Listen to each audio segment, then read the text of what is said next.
So karon wato na to ang activity 11 which is task scheduling and automation using a real-time clock.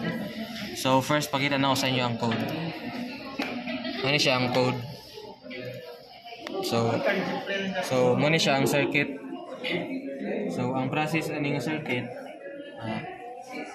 pinakauna tanaw nato sa code which is nagseta mga pagka 5 PM musiga ni ang LED tas mo tingog ko ang buzzer tapos ang mo display sa LCD is kaning take medicine pagka 5 PM tas pagkapalongan na tas sunod pagka 5:01 musiga na paguto ang LED mutingog ang buzzer tapos ang servo motor mo turn into 90 degrees tapos ang display ani sa LCD is kaning time to bus.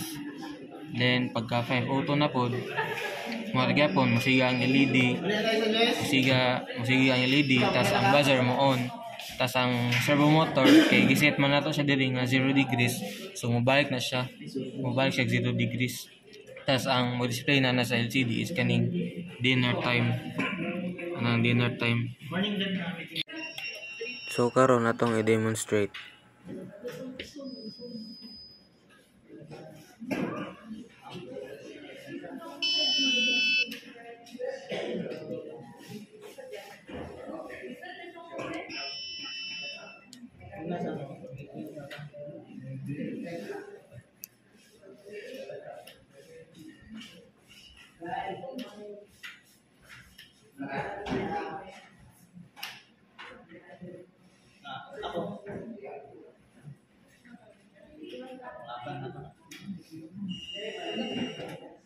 O tanan naglaboratory. Ayaw pang atong pamalik.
So mora to ang demonstration sa Q11. Salamat.